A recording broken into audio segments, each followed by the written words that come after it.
दोस्तों, दानवीर कर्ण के बिना महाभारत की कल्पना भी नहीं की जा सकती। साथ ही इस बात से भी इनकार नहीं किया जा सकता कि कौरवों के सेनापति कर्ण अपने प्रतिद्वंदी अर्जुन से भी बड़े धनुधर थे, जिसकी तारीफ स्वयं भगवान श्री कृष्ण ने की थी।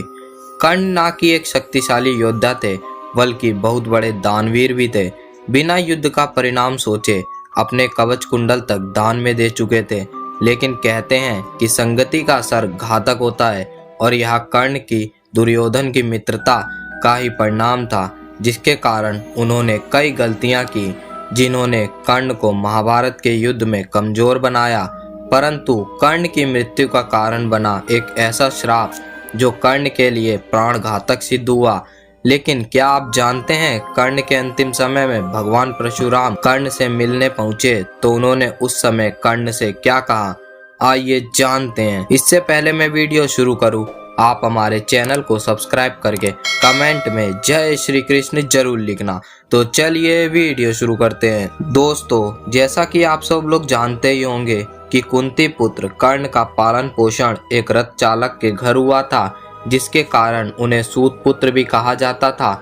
उनकी वीरता को देखते हुए दुर्योधन ने उन्हें अंग देश का राज सिंहासन दिया था, और जरासंध को हराने के बाद कर्ण को चिंता नगरी का राजा भी बना दिया गया। वैसे दानवीर कर्ण जैसे योद्धा का जीवन किसी तपस्या से कम नहीं था। कर्ण को ऐसे कई कर्मों का परिणाम भी भोगना पड़ा जिसमें उसकी कोई गलती ही नहीं थी, लेकिन फिर भी अनजाने में हुई गलती और दूसरों की भलाई के कारण उन्हें 3 श्राप मिले जो प्राण घातक साबित हुए। उन्हें महाभारत के युद्ध में अर्जुन के हाथों मृत्यु प्राप्त हुई।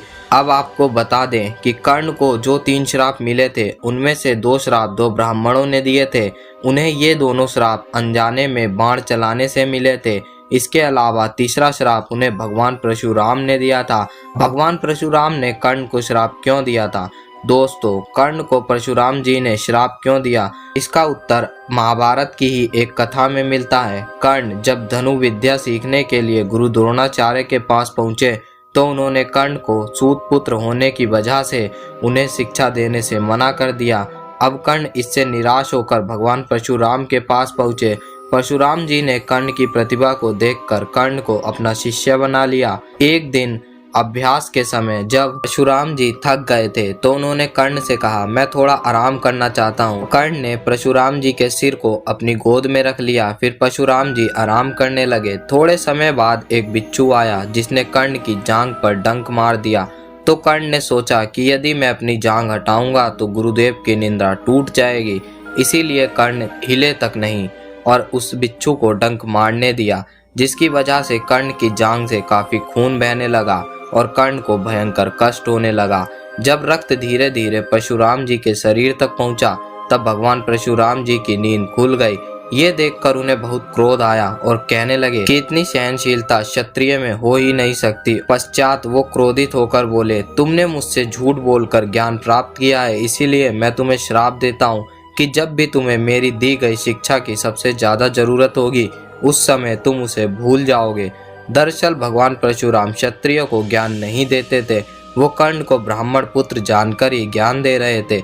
ऐसे में क्रोधित होकर उन्होंने कर्ण को श्राप दिया, और अंत में महाभारत के युद्ध के दौरान जब कर्ण और अर्जुन के बीच युद्ध चल रहा था तब परशुराम जी की दी गई विद्या को कर्ण भूल गए। अब कर्ण की मृत्यु के बाद परशुराम जी आए थे।